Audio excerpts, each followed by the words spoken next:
Okay. Okay, guys. Hi. So our second video is going to be about coastal management. So once we understand about different landforms, we need to know how we can protect the coast. Okay, and there's always questions on this in the exams. We need to know why we need to protect it in the first place, and we need to know how we protect it. And there's two different methods. One is hard engineering and one is soft engineering. Okay. So first of all, why do we need to protect the coast? Because of tourism. Okay, tourists obviously give massive economic benefits to the coast. I think in Bournemouth Pool and Christchurch, where I live, tourism accounts for about £2 billion a year. So it's a very important industry. Obviously, recreational use as well. So people go in there for bathing and water sports. Local residents as well. Fishing industry obviously needs to protect the coast because of fisheries and fish stocks and fish breeding grounds. Industry as a whole, a lot of power stations put themselves next to the coast for cooling, and agriculture. Okay, farming, it's usually quite flat land, it can be quite fertile if it's by a floodplain of a river as well. So they're the reasons why we need to protect it, and this is how we do it. So we have hard engineering techniques, which are basically man-made. So artificial means man-made. They're generally more expensive, okay, but they're a lot more effective. And soft engineering is more sustainable. That's a key geography word, and that means that it will benefit people now and in the future. Okay, it's a lot more natural than hard engineering, and it's also a lot cheaper. Okay, so the students need to kind of have an idea of what they think is the best method, weighing up costs, effectiveness, and all of that sort of thing. So, excuse me. Students need to know what the methods are called. They need to be able to identify them by way of a photo or a diagram. They just need a good few examples of both hard and soft engineering. They need to know how it works, and then obviously the advantages and the disadvantages of each technique. So, starting with hard engineering, this is our first one we're going to look at. These are groins. I'm sure you've all seen these at the beach. You can have wooden groins and rock groins. These work by trapping that sediment we were talking about earlier. So if you imagine longshore drift is coming along this coastline here, bringing sediment along the coastline via suspension and saltation, this groin is going to trap that sediment. Okay, now the best form of sea defense is a beach. Okay, if you've ever tried running on a beach, it's extremely hard work. It absorbs your energy. It does the same to a wave. So a wave is not going to get very far up this beach. Okay, so the bigger and wider a beach, the more protected the houses and the cliffs behind it. So longshore drift gets trapped by this groin. It builds the beach up on this side, and we can clearly see it's working because on this side there's not much sand. If this groin wasn't here, there might be more sand along here. Okay, wooden groins are going to do exactly the same thing. They're just not going to be as expensive. Okay, I'll just go back a slide. These can be really expensive. Okay, now where I live, there are 56 groins along the coastline for a total of £50 million. Okay, crazy money, nearly £1 million for one groin. The wooden ones are a bit cheaper, maybe up to like £20,000 for a wooden groin. Okay, but still blooming expensive. Seawall. Seawall, this is a phrase I want you all to remember. It absorbs the wave's energy. Okay, so this is the same with a few of the engineering techniques we're going to look at now. A beach absorbs the wave's energy. This seawall absorbs the wave's energy, but they're different shapes. So this one is a curved seawall, and it's better because as the waves come in, they reflect off of here. Okay, so it doesn't take as much of the brunt of the wave. These ones might not last quite as long. These ones will last longer as well because they have put some rock armour in front of it, which we'll look at in a second. But again, very expensive, up to £2,000 per metre. So the next time you're walking along that promenade, just remember you're walking on £2,000 worth of concrete every single 5 steps. Okay, crazy money, very expensive, but very effective. Okay, disadvantages: expensive, unattractive, and high maintenance. Okay, a bit like my wife. I'm joking. It's a little joke I say to my students. It helps them remember it. But she's okay with that joke. We've got permission. Don't worry. Okay, so expensive, hard engineering is expensive, high maintenance, and unattractive. It puts off people.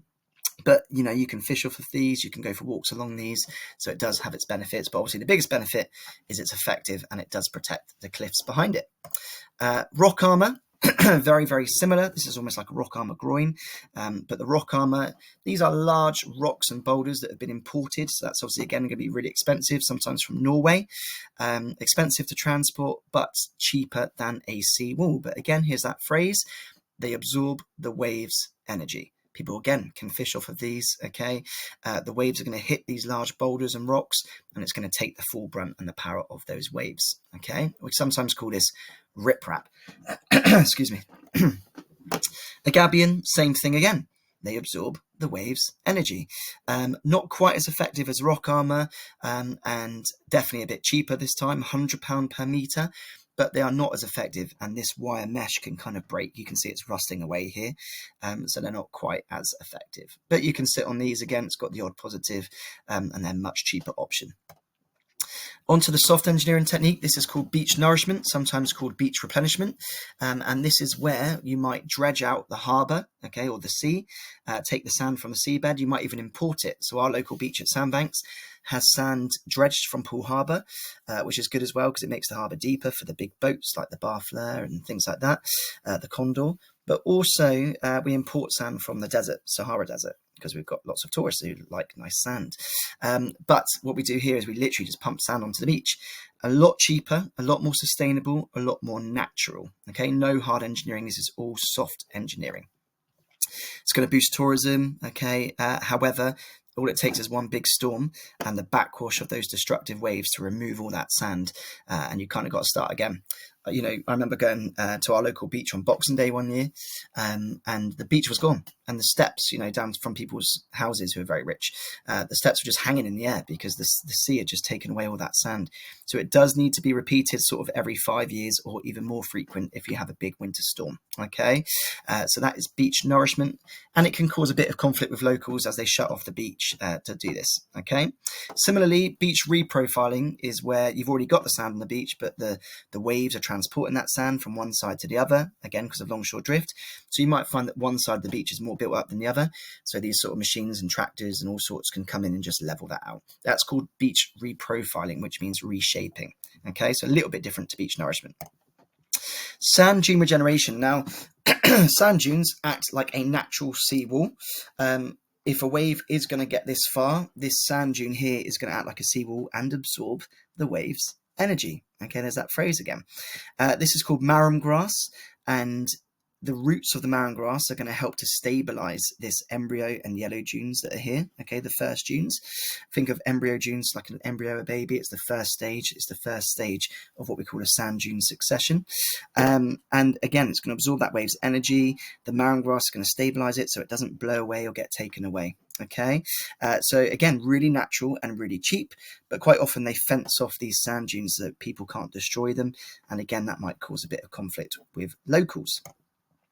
The final approach is called managed retreat. Now, if all else fails, what we can do is retreat, which means we're going to let the sea win. So in Medmerry, which I believe is West Sussex, I think I'd have to double check that, that's exactly what they did. So they built almost like a natural embankment all the way around here, extremely long. This cost £28 million, and then they breached the sea defences here, allowing this land to flood. Okay, and you can see here we've got some farmland, so farmers were compensated. That's where a lot of the £28 million come from.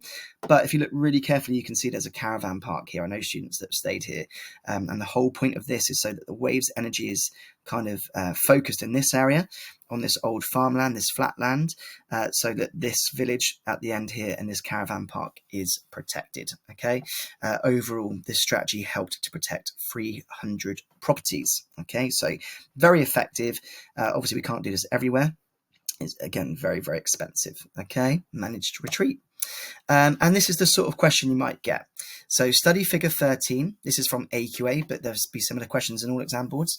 A diagram showing some coastal processes, that should say just one and, coastal management strategies.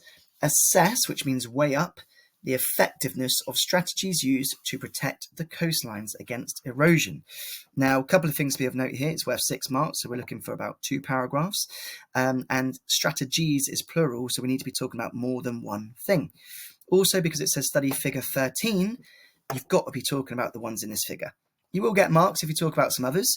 However, is a figure here for a reason, okay? And if you are not using these figures, guys, it is a big no-no for the examiner, okay? So you'll literally choose a couple to talk about. You might talk about groins. Tell me whereabouts in the figure it is. You know, to the top of the figure, you can see a groin. This is trapping sediment, building up a beach. The beach absorbs the wave's energy. They've also got rock armor placed in front of the cliff, which, you know, furthermore absorbs the wave's energy. Okay, so there's a couple of strategies there. And you've absolutely, you know, you could say which one you think is best, because assess means how effective do you think these are. So you might then say, however, these aren't perfect because actually, you know, the rock armor might need replacing. There has been some slumping of the cliff, which proves that it's not always doing its job. And these are extremely expensive, okay, up to, you know, £10,000 per meter. So I'm weighing up the pros and cons, all right? And that's, you know, up to you guys to decide, do you think overall they are effective or not? And that's it for this. So we've covered different techniques, hard and soft engineering. Make a judgment, what do you think is better, and make sure you understand all of those and recognize them by photo and by picture like this, and always refer to the figure. Thank you very much. Next up, we're either talking about hazards. I think it's hazards next. Cool. See you there.